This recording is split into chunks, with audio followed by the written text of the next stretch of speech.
سلام، صبحتون بخیر. ببخشید من امروز خود زودتر شروع کردم. همین که ببخشید باید تأخیر، هم ببخشید که زود شروع کردم، چون اعلام بچه های من ساعت 4:32 بوده. من تا اومدم سپایه رو گذاشتم یه خورده طول کشید.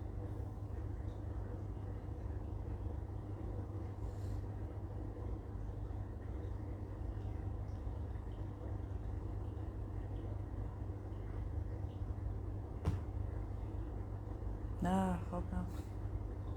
من بالا بودم، بعد این گوشی که باش لایو میرم پیدا نمی‌کردم. اومدم گشتم یه خورده طول کشید.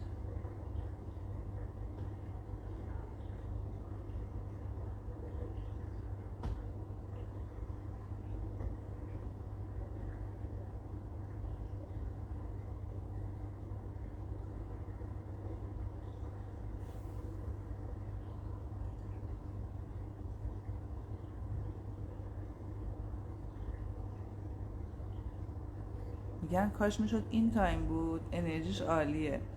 اتفاقا داشتم نگاه میکردم هوا تاریکه. حدودا فکر میکنم مثلا 1 ماه و نیم پیش حتی ساعت 4:30 هم هوا کامل روشن بود.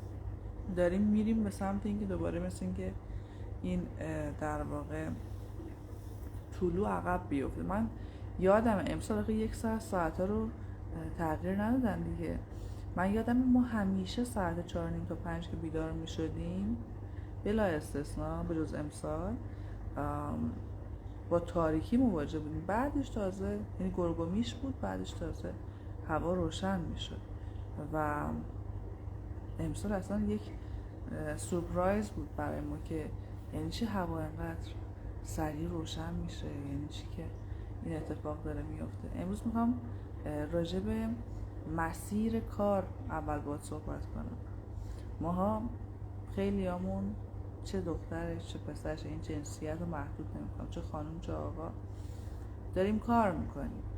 خیلیامون دلیلی برای کار کردنمون پیدا نکردیم، فقط شروع کردیم به کار کردن. چرا؟ چون دلایلش رو الان من بهت میگم که چرا کار کردیم.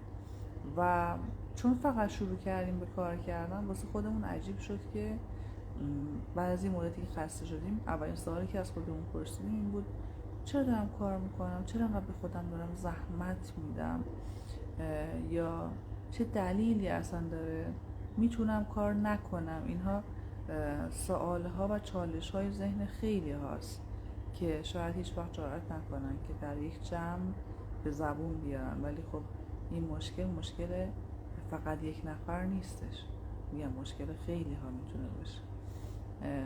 دلیل این داستان اینه که تو وقتی تحت فشار و خستگی قرار میگیری، وقتی یه کاری رو داری اشتباه انجام میدی، تو اون لحظه ها از خودت میپرسی این سوال ها رو. اما خب پس چرا یه سری ها اینطوری نیستن؟ به خاطر اینکه یک سری ها به خاطر یک مود و هوس زودگذر، یا به خاطر یعنی بدون فکر هیچی رو شروع نمی کنن. و یک عده خیلی کمی، البته مثلا یه عده 3% تا 10% رو تصور کنید، اینها آرمان دارن، اینها زندگیشون دارای ارزش گذاریه. اینها میدونن که واسه هر کاری که میکنن چه نیتی پشت پرده دارن. این بحث نیت یه بحث خیلی خیلی مهمه که من اگر بدونم به چه نیتی چه کاری رو انجام میدهم، دیگه وسط راه منصرف نمیشم، پشیمون نمیشم، گفتگوهای ذهنیم رو میتونم کنترل و مدیریت بکنم و قدرتم رو از دست ندم، ارادم کم نشه، اهمال کار نشم. یعنی مهمترین بحثی که ما الان داریم اینه که آیا تو به ارزش‌های زندگیت مسلط هستی؟ مثلا میدونی چه ارزشی در زندگیت هست؟ خب خیلی رو وقتی میپرسیم که چرا کار شروع کردی یا کار کردی، میگن که مجبور بودم. مثلا من استخدام خدمه داشتم هفته پیش، بعد به خانمه گفتم که چرا داری میای سر کار؟ تو رزومت نوشتی 2 سال پیش 2 سال یه جا کار میکردی، دیگه جای دیگه ای نبوده. خوب نه، جای دیگه ای که نبوده، اینجا بودم فقط 2 سال. بعد شوهرم خدا رو شکر وضعش خوب شد، یه وانت خرید من دیگه سر کارم رو استفاده دادم رفتم خونه. دوباره خانم رئیسی همین چند ماه پیش وانتش رو دزد برد، الان من مجبورم کار کنم. حالا تصور کن من همچین خانمی رو بیام استخدام بکنم. انرژی اجبار، حسرت، ناراحتی این خانم در محیط کار یا خونه من باز میشه. پس این خانم ارزشی برای کار کردنش نذاشته، فقط و فقط به خاطر اجبار و اینکه کمک خرج بشه داره کار میکنه.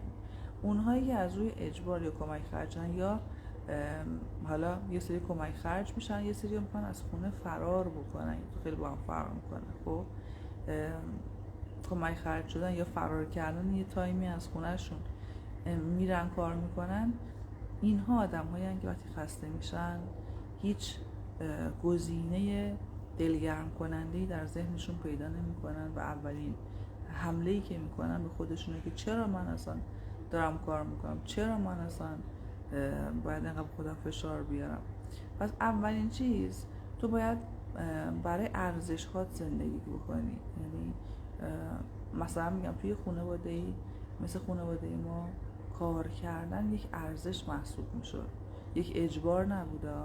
یعنی مثلا من نوعی مادر شاغلی داشتم و زمانی که می‌خواستم کار شروع کنم به عشق این بود که بگم من هویت گرفتم، من بزرگ شدم، من مستقلم، من قویم، برای همین کار رو شروع کردم. نمیخواستم کمک خرج کسی بشم، نمیخواستم از خونه فرار کنم. پس تا اینجا ارزشی که خانواده من داشت، ارزش گذاری که خانواده من داشت زندگیش میکرد و در ذهن من شکل گرفته بود، کار تعریف بدی نداشت. به خاطر اینکه کار تعریف بدی نداشت، خب خیلی هم راحت‌تر قاعدتاً من با کار عشق بازی کردم. یعنی اومدم گفتم که خب خیلی خوبه، مثلا مادر من اینجوری کار میکرده، پدر من اونجوری کار میکرده، منم اینجوری کار میکنم. ذهنیتی از اجبار نداشتم پشت این داستان. اگر ذهنیتت از کار کردن که ناچارم، بچه کوچیک دارم، یتیم شده، شوهرم مرده، نمیدونم خانواده‌ام خرجی نمیدم، من تمام رویاهام رو از دست دادم چون که خانواده‌ام هیچ پولی بهم نمیده، مجبورم. این واژه ناچار یا مجبور اگر از شروع یک کار باز بشه، نه تنها اون سوالا پیش میاد هر یک هفته، هر چند روز میگم اصلا چرا من دارم کار میکنم، اصلا چرا من نمیدونم دارم اینقدر به خودم فشار وارد میکنم. نه تنها این اتفاق میافتد که این سوال رو مدام میپرسی و خودت میشی ملکه، میشی در واقع فرشته عذاب خودت، خب بلکه نکته بعدی اینه که در هر کاری که بری دست به در واقع طلا بزنی خاکش کردی، یعنی دستت بی برکت میشه و پولی نمیتونی بسازی و به دست بیاری. چرا دارم این صحبت رو میکنم و با این اطمینان؟ برای که در هر کاری بالاترین فرکانس، حتی بعد از ما میگیم یکی از فرکانس های بزرگ در واقع کائناتی شکرگزاریه دیگه، بعدش میشه چی؟ شادی، بعدش میشه عشق. یعنی اگه من در یک کاری باشم که عاشقانه کار کنم، درآمد و جذب مالی کجا؟ در یک کاری باشم که از سر اجبار برم که میخوام یک حقوقی بگیرم، دوباره درآمد اون کجا؟ پس نکته که میخوام بهت بگم اینه که خیلی وقت ممکنه که به خاطر نبود یک ارزش مشخص تو ناامید بشی مدام از مسیرت و خب این خیلی خطرناک میشه. مثل این میمونه که من بخوام از تهران برم کرج، یعنی مقصد مشخصه، کرجه، پس من دیگه تو جاده کرج ناامید نمیشم، میدونم گاز که بدم به کرج میرسم. اما اگر مقصد من مشخص نباشه، بنوزم تو اتوبان همین کرج رو، ولی مشخص نباشه کرج میخوام برم، قزوین میخوام برم، تبریز میخوام، من هیچی رو شفاف نکنم، خب قطعاً و یقینا من بعد از یه بازی رانندگی کردن کلافه میشم، میگم که خب چیکار بکنم، کجا میخواستم برم، میذارم کنار. پس دومین مورد بعد از اینکه ارزش گذاری های زندگی رو باید بشین معنی و تعریفشون رو عوض بکنی، بحث هدف داشتن در کاره. من باید تارگتی داشته باشم. روی بیلبورد اتوبان ساعت دیدم نوشته بود 5 سال کار کن و بعد خودت رو بازنشسته کن. گفتم توی مایه ها بود چیزی که نوشته بود. خب خیلی شفاف داره میگه اینقدر سال بعد کار کنی بعد میتونی بازنشسته بکنی خودتو. حالا بحث کارم همینه، اینکه تو شروع بکنی یه کاری رو، نه خیلی چیز مهمی نیست. اینکه بیا هدف بذاری، مثلا میگی من این کاری که دارم واسش کلاس میرم کتاب میخونم میخوام 3 سال بهش متعهد باشم. 6 ماه اول یاد میگیرم، آزمون خطا میکنم، مشتری جمع میکنم، این شد 6 ماه. 6 ماه دومش تازه شروع میکنم کمی به فروختن، 1 سال اولش رفت. سال دوم بهتر میشود، جا میافتم، مشتری هم دیگه قدیمی میشن، منو میشناسن، اعتمادشون به من بیشتر میشه. 2 سال شد و خستگی نسبت سال اول کمتره، چون اون مراحل آموزشی و اعتماد سازی دیگه انجام دادی. سال سوم سال حوصله سربریه تو بیزینس ها. چرا؟ به خاطر اینکه توی این سال خب خیلی ها به کار مسلطن، مشتری ها رو دارن، چالش خاصی وجود نداره که ذهنشون رو میخواد درگیر کنه، چون آدمیزاد دوست داره چالش ها رو که حل میکنه یه جورایی مثل بازی کردن کودکی میمونه براش و چالش خاصی وجود نداره. چه اتفاقی میفته؟ در سال سوم کمی داستان فرسایشی میشه، ولی خب در سال سوم سودی داری که زحمت و دردسرش کمتره. خب به خاطر همین موضوع 3 سال من تعهد دادم. پس وقتی من میام مسافت رو مشخص میکنم، آقا 3 سال من به این موضوع متعهدم دیگه.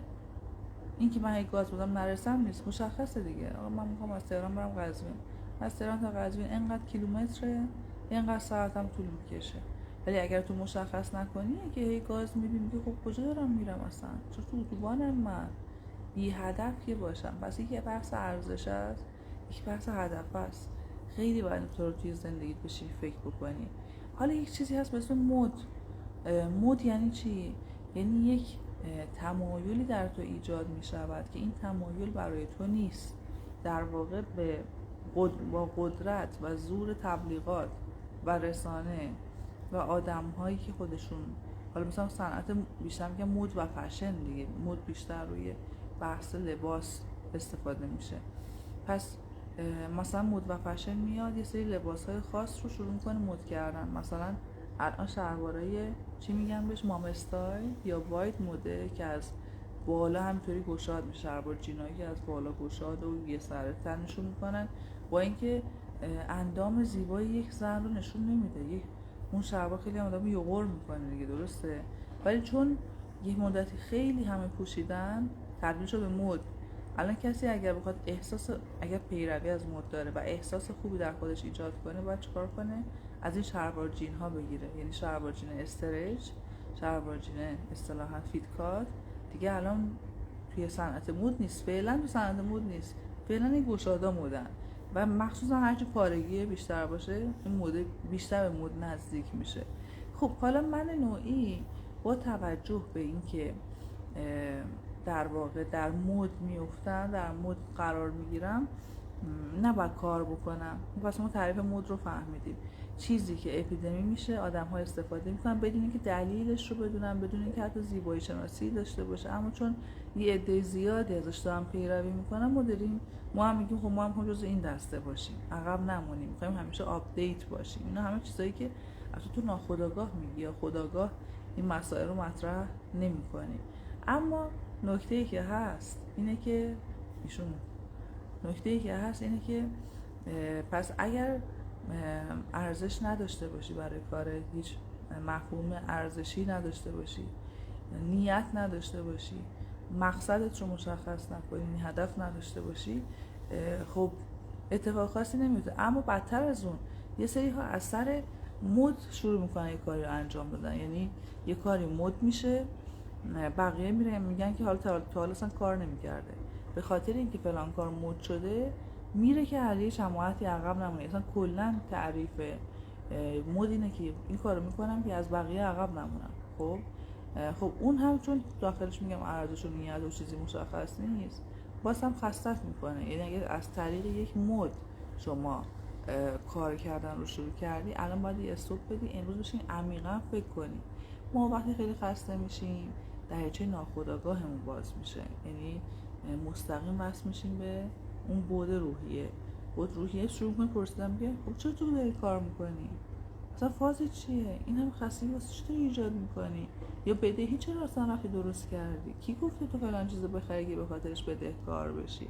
و خیلی سوال ها که میاد تو ذهن ناخودآگاهت به خاطر فشار روانی که داشتی و راستم میگه. اما چرا زودتر فکر نکردی؟ حالا به هر دلیلی آدما قدرت فکر کردنشون رو یا استفاده نمیکنن یا از دست دادن.